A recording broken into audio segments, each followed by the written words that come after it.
Listen, I know you're always a pretty positive guy overall. With the last two fights, especially two split decisions back to back. I mean, how tough has that been for you to stay positive when you have results like that? It's hard. It's not easy. It's hard, because hey, I give my best every single day in the gym. I really pay the price to get my W, and when you go there, I watch the fight. The people around me say, "Hey, you definitely won the fight." But I see the judge give for the other guy. It's not good feeling, It's hurt a little bit, but it's over. I just focus on my next one. Yes. Does it make you change anything in terms of like the way you approach a fight or the way, because obviously I'm sure if you could just knock everybody out, that'd be easy. But I mean, do you change anything? Yes, I change a little bit because I always fight to win. I especially right now in my last couple of fights, I was go there to win. Don't think about knockout. Just go there to win. To not risk. It's change. I'll go there to finish right now. In 15 minutes, every punch, every kick, every knee. And if the fight go on the ground, I will try finishing for 15 minutes because I don't want to pass for what happened with me in the last two fights. I don't want to pass for this again. Yeah. When they came to you with the name Makwan Amirkhani, did you know much about him? I mean, he's been around for a while, but certainly not, kind of at the level that you were. Did you know much about his game? Yeah, I know him. I watch a couple of his fights. He's a great fighter, Talk about UFC, talk about the best guys in the world. And I know him. I watch a couple of his fights. Nice. Talk to me about your goal here. I mean, I'm sure getting a win is big and get these losses behind you. But, I mean, are you still trying to think about rankings and contendership and that sort of thing? I mean, everybody knows your name, obviously. Yeah, I dropped for 145 to be a champ, I dropped for 145 to be a featherweight champ in the world. And it happened in my last two fights happened, and something like inside of me say, bro, now it's your time. You don't have more time to play the game. You have to go. And yeah, you guys are gonna see a different Edson Barboza, and I'm here to be a champ. It's that pressure you're talking about, like, you said now's the time, we can't wait too much longer to make a run at the title. Do you think that pressure will help you in your fights? Will help you push and help you be more aggressive? Yeah, it helped me a lot. Definitely. I was like that in the training, in every session, it's like that. It's not pressure. I don't know if it's the pressure. It's motivate me more. I think it's not pressure. Definitely motivate me more. A couple months ago, you go ahead. Okay. A couple months ago, you tweeted something that you're not very satisfied with the organization and even thought about leaving. How's everything going right now? Are you okay with? No, like I said, I never have a problem with your organization. I just want to fight. That's it. I'm a fighter. Sometimes I love work. I love my job. When somebody don't give your job, you be sad. I was always ready to fight. I'm always ready to fight. Always ready to my manager call me and say, hey, you have a fight. But when the company don't give me a job, I was sad. That's exactly what happened. I was sad because UFC don't give me a job, But thank God I have a fight coming up on Saturday. I'm very happy for this. Was it easier after when you post? Was it easier to book a fight? Yeah, I put on my Twitter, and in a couple of days UFC give me a fight. So it worked. It worked. So you changed divisions. Do you think going back up, if I don't know if there's a fight that you want to fight or something like that? It's a division that everybody has been watching right now because of Khabib and all of that. Do you feel like going back up at some point? Why not? Like I said, I'm a fighter. I love my job. If UFC offers me a good fight at 155, I go up too, for sure. But like I said, I come to 145 to be a champ. I want to be a champ at 145. But yeah, why not? I love fight. Whatever UFC offers me, like 145, 155, especially the top guys, I'm always ready. Anybody at 155 that you would like to fight? I think have only one fight in 155. If you offers me to me right now, I will go up to 155. It's fight at Paul Felder. I think that's the fight makes sense because I know he knows he don't want the last fight. He knows, and imagine me and him three fights. You know, it's gonna be a great war. And I think if UFC offers me this, it's gonna be fun. You fought both of them. How do you see Justin Gaethje versus Khabib going?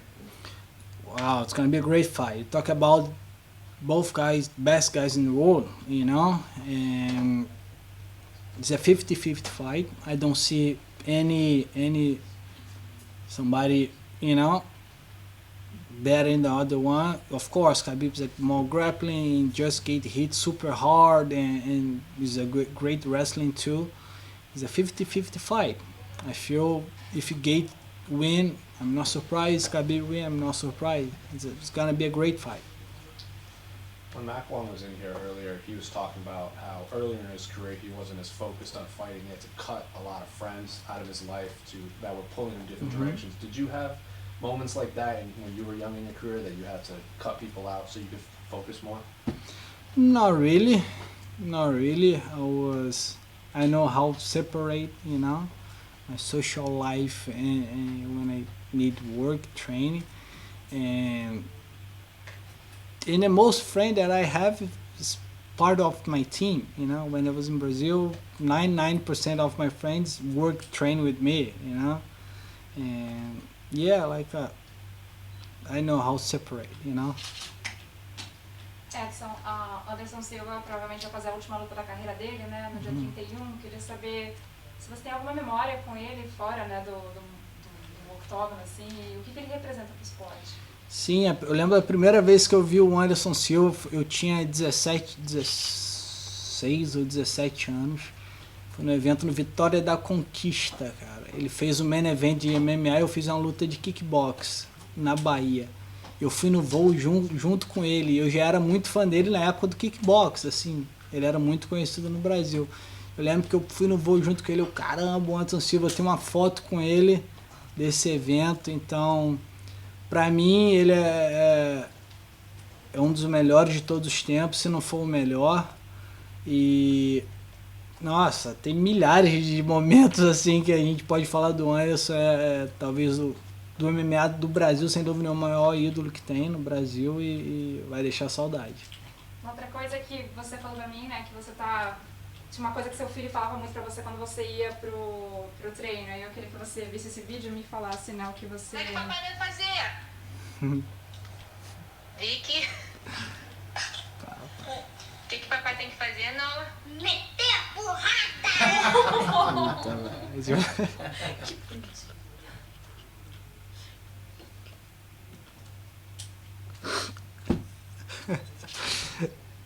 Oh God, sorry guys. Desculpa. You say that every day. Every day I go to the gym, he say, you go train? So yeah, he say, pai, mete a porrada. And, Fala em português. ele falou isso todo dia que eu fui pra academia. Todo dia que ele falava, pai, você vai treinar? Eu falei, vou treinar, filho. Pai, mete a porrada. Todo dia ele falava isso, todo dia. Não sei se foi a Bruna mandou, mas todo dia ele falava isso comigo. E com essa motivação que eu tô aqui. Eu tô aqui pra quando eu estiver entrando lá no cage e pra essa luta, eu tenho certeza que isso aí vai ser a força da minha vitória. Tenho certeza. Dele e da vitória. O que o papai for fazer? Pô. Então, essa vitória vai ser pra eles. Pra mim, meus filhos, meu time, minha esposa, todo mundo. Obrigada. So you were talking about the early days watching Anderson back in Brazil when you were really young. Can you talk a little bit about you and Marlon together back in the early days? Because obviously that's a friendship that he says has extended for over 20 years. Yeah. I really have a good time with Marlon I'm his friend for a long time, and we spend a lot of time together and fight together many times in Brazil. You guys have no idea crazy shows. Fought in Brazil in kickbox, like a small town, crazy spot. And today, me and him be part of the greatest show in the world. You know, he's doing the main event, I do the co-main event. If you talk to me about that a couple years ago, say no, it's not gonna happen because it's too much. It's more, way more than my dream. You know, I feel so blessed to have this time with him, to everything happen in my life. I feel so blessing to have this moment with him. And that, I love that. He was saying that you really kind of were an inspiration to him and gave him your job in Florida. So, you know, how proud are you of him and how far he's come and Yeah, like I said, it look like he's my brother, you know. In Brazil, I always help each other with everything because it's hard to live the sport in Brazil. I always help with him. When I come to US, I always talk to the guy, say, hey, I have one guy in Brazil, it's really good. If you need somebody to come to teach kickboxing, help me. His name is Marlon, it's my friend, I know. And one day the guy say, hey, I really need somebody. I say, oh, let's bring my friend. And he's coming. It's funny because they're always together. I go to New Jersey, he's go to New Jersey. Spend a couple of years there, I come back to Florida, he come back to Florida too. He's my brother, you know, he can't stay far away much. And then I remember a while back you told me part of the reason of leaving Jersey was just that the weather was hard and you didn't feel, you know, good about getting up and going to the gym and that. So, so how much happier are you now? I mean, obviously it's been a while now, but how much happier are you being in better weather and, you know, just You just wanted to be with America. There's nothing to do about the weather. Come on. Yeah, I have a really good time. I learn a lot in New Jersey. Like I said, I love the people there. I love all my friends there, everything. But it's so hard for us to live in there. You know, it's so different of my country, Brazil.